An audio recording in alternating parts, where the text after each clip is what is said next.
Regularise करना ही करना है। बहुत बहुत शुक्रिया ज्वाइन करने के लिए। मैं आपके साथ आरिफ हुसैन, आप देख रहे हैं आरिफ ऑफिशियल यूट्यूब चैनल। एक बड़ी खबर सामने निकल कर आ चुकी है तमाम टेलीविजर्स भाइयों के लिए, जितने भी अलग अलग डिपार्टमेंट्स में टेलीविजर्स काम कर रहे हैं।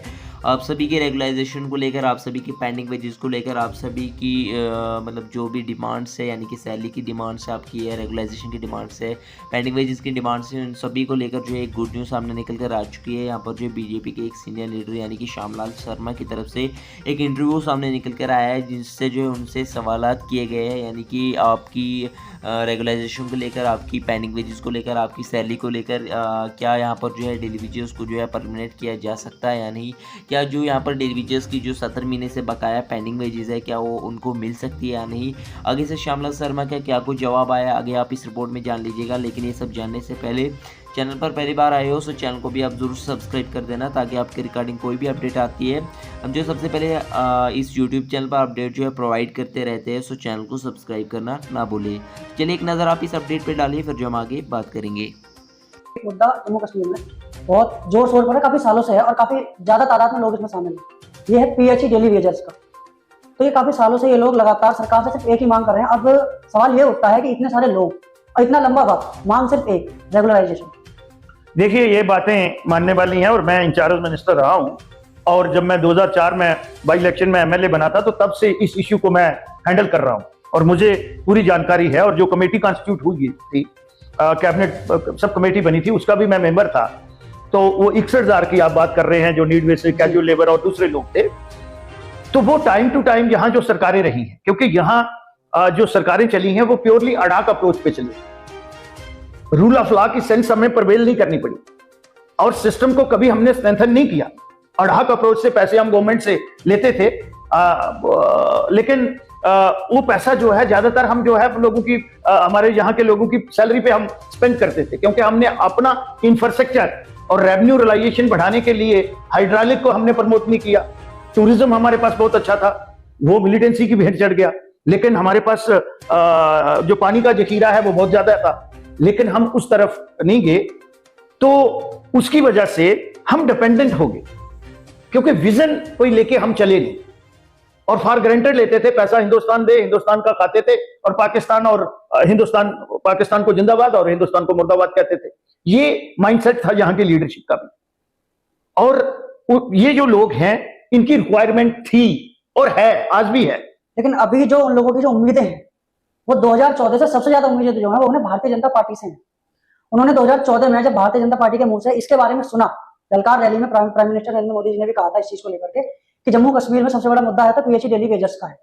तो उसके बाद उनकी उम्मीदें और बढ़ गई, लेकिन अब तक उस पर कोई समाधान, कोई सोल्यूशन कुछ नहीं आया, तो उनके अंदर निराशा सी आ गई। देखिए, जब पॉपुलर गवर्नमेंट होती है और उसका ये होता है, उसमें चुने हुए विधायक आते हैं, और गवर्नमेंट की डेफिनेशन ये है कि वो पब्लिक के वेलफेयर के लिए होती है, and more over this is a welfare state. अब हम इसका कंपैरिजन करते हैं, कभी कभी माननीय लेफ्टिनेंट गवर्नर साहब भी कंपैरिजन करते हैं कि बिहार की इतनी पॉपुलेशन है, एम्प्लॉयमेंट रेशियो इतनी है, यूपी की इतनी है, हरियाणा। हम उनके साथ कंपैरिजन नहीं कर सकते। ये टेल एंड की स्टेट है, and more over this is a हिली टेरेंट स्टेट। यहां हम मानते हैं हमारा रेवेन्यू सीट कम है और हमारी गलतियां भी रही हैं, हमने ब्लंडर भी किए होंगे, लेकिन यहां पे हमारी लैंड होल्डिंग जो है रेस्ट ऑफ कंट्री से 4 टाइम लेस है। आज भी हमारा जो यहाँ का फूड डेफिसिट स्टेट इसको माना जाता है, वो अगर फूड ग्रेन की बात करेंगे तो ऑलमोस्ट 47%, 50% के करीब आज भी फूड डेफिसिट यहाँ जो है, प्रोडक्शन जो है हमारी। तो ये सारी चीजों को मद्देनजर रखते हुए यहाँ, और दूसरा यहाँ प्राइवेट सेक्टर नहीं है, पब्लिक सेक्टर है। हमें भी पता है कि ओवरऑल जो पॉपुलेशन है, एम्प्लॉयमेंट रेशियो 2% से ज्यादा नहीं होनी चाहिए। इतनी जानकारी हम भी रखते हैं, लेकिन कुछ तो वो यहाँ की मजबूरियां होंगी कि इन लोगों को अड़ाक अप्रोच पे डेली वेजर। अब हम पानी की स्कीम बनाते थे, पानी की स्कीम बनाने के लिए गवर्नमेंट ऑफ इंडिया जो है वो पैसा देती है, लेकिन मैन पावर का जो है वो स्टेट कंपोनेंट होता है, तनख्वाह जिसको आप बोलते हैं सैलरी। इसी तरीके से हम स्कूल बनाते हैं, स्कूल का पैसा रमसा या सर्व शिक्षा अभियान या इन चीजों से गवर्नमेंट ऑफ इंडिया देती है इंफ्रास्ट्रक्चर क्रिएट करने के लिए, लेकिन मैन पावर जो है, टीचर्स, दूसरा स्टाफ जो है वो वहां से देना है। इसी तरीके से जो भी हमारा प्रोजेक्ट, हॉस्पिटल बनते हैं, मैन पावर का कंपोनेंट जो है वो स्टेट सब्जेक्ट होता है, और स्टेट सब्जेक्ट कंपोनेंट के साथ साथ उनकी सैलरी भी स्टेट सेक्टर से हमने देनी होती है। तो हमारे जो रिसोर्स थे वो इतने रिच नहीं थे। नहीं तो आपकी बातों से जो मुझे लग रहा है कि आप ये कहना चाह रहे हैं कि स्टेट सेक्टर के पास में उतना फंड नहीं है कि इतने मैन पावर की सैलरी वो प्रोवाइड कर सके। मैं वही कह रहा था, लेकिन यहां पानी तो देना है, बेसिक चीज है, डेफिनेटली। बिजली देनी है, बेसिक चीजें हैं, कनेक्टिविटी होनी चाहिए, हेल्थ फैसिलिटी कैसी होनी चाहिए, एजुकेशन का स्टैंडर्ड कैसा होना चाहिए, दीज आर द बेसिक्स।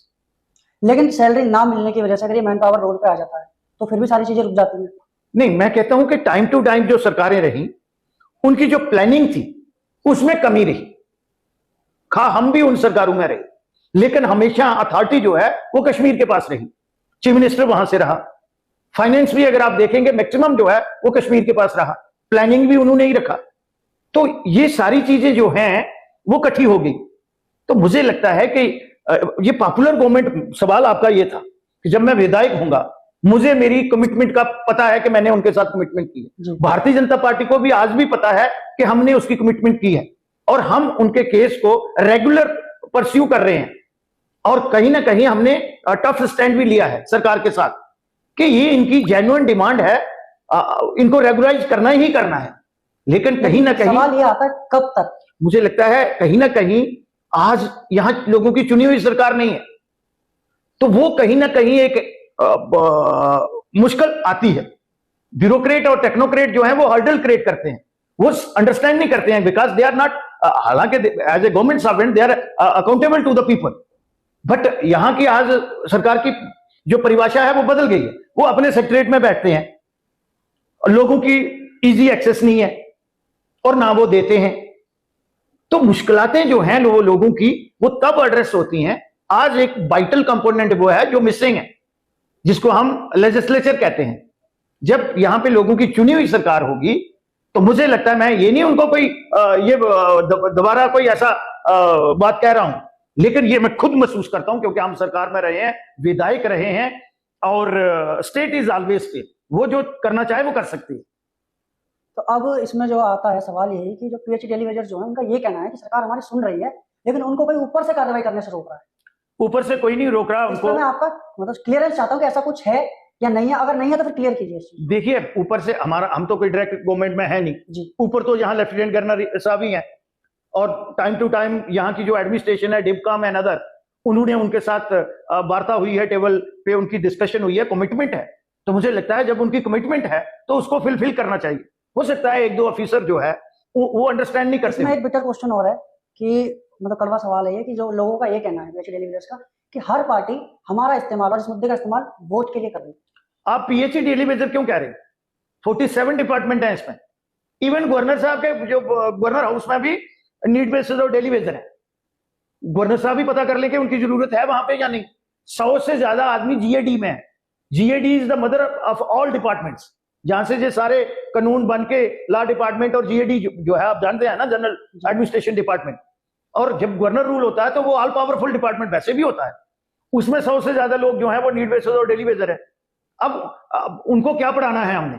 वहां एडमिनिस्ट्रेटिव सेक्रेटरी हैं, यूपीएससी क्लियर करके आए हैं, लंबी सर्विस उन्होंने दी हुई है। तो मुझे लगता है कि उनकी एक ह्यूमन अप्रोच होनी चाहिए। ठीक है, हमसे गलती हुआ, हम इतने काबिल नहीं थे भाई। आप तो आईएएस करके आए हुए हैं, देखिए अब 4-4.5 साल, आपने भी 5 साल हो गए, तो व्हाट इज द आउटकम? एक दूसरे को ब्लेम करना तो आसान है, चाहे फिर डिपार्टमेंट उनको निकाल के चला लें आप। उनका इसी बात पर यह भी कहना है कि भारतीय जनता पार्टी के लिए यह फैसला इतना मुश्किल लगता है। भारतीय जनता पार्टी एक मजबूत पार्टी है और फैसला लेने में कभी पीछे नहीं हटती है। तो इस पर देरी फिर क्यों हो रही है? मतलब कि 370 जो सबसे बड़ा जो फैसला लिया भारतीय जनता पार्टी ने, जिसने एक बहुत बड़ा चेंज ओवर किया, वो उसने बड़ी आसानी से उसका इंपैक्ट भी डाल दिया। तो ये फैसला इतना बड़ा है, 370 से बड़ा है ये? देखिए, ये स्टेट सब्जेक्ट है भारतीय जनता पार्टी का। ये यहाँ की माननीय लेफ्टिनेंट गवर्नर और डाउन दी लाइन हायरार्की जो है, चीफ सेक्रेटरी है, सेक्रेटरी जीएडी है, ये मैं बता रहा हूं जो हो रहा है, और एडमिनिस्ट्रेटिव सेक्रेटरी, ऑल डिपार्टमेंट्स, ये उनको यहां फैसला लेना है। ये दिल्ली किसी ने नहीं लेना, प्राइम मिनिस्टर उन्होंने जो लेना था, पार्लियामेंट ने लेना था। कल भी ऐतिहासिक हुआ है। 33% कब से बोल रहे थे कि हमने मातृशक्ति को जो है वो सशक्त करना है, भारतवर्ष को, अखंड भारत को मजबूत करना है। तो वो हुआ। जो फैसले दिल्ली ने लेने हैं, ये स्टेट सब्जेक्ट है। दिल्ली थोड़ा मना कर रही है उनको, आप नहीं लो। हम दिल्ली भी बात की है हमने, वो कब कह रहे हैं? लेकिन ये डोमेन जो है, मैं तो अनपढ़ों वाली बात नहीं कर सकता कि ये दिल्ली वालों ने करना है। ये स्टेट सब्जेक्ट है भाई, और वो सारा जो है ट्रांसपेरेंट मैनर से हुआ है। अगर आपको लगता है कहीं गलत हुआ है, तो मेक देम अकाउंटेबल, जिन्होंने भी किया है। अगर लगाए हैं तो हेड ऑफ द डिपार्टमेंट लगाते हैं, पॉलिटिशियन ने तो लगाए नहीं है, और उन्होंने इन राइटिंग में दिया है। और मैंने तो as a PHE irrigation flood control मंत्री, मेरे एडमिनिस्ट्रेटिव सेक्रेटरी ने लिख के दिया है, मैंने on the floor of the house KOD का जवाब दिया है कि दीज ऑल आर द, उन्होंने लिख के दिया है मेरे administrative secretary, these are appointed by the head of the department, head of department, directors and chief engineer. चलिए ये सवाल तो हो गया, लेकिन अब हम आपसे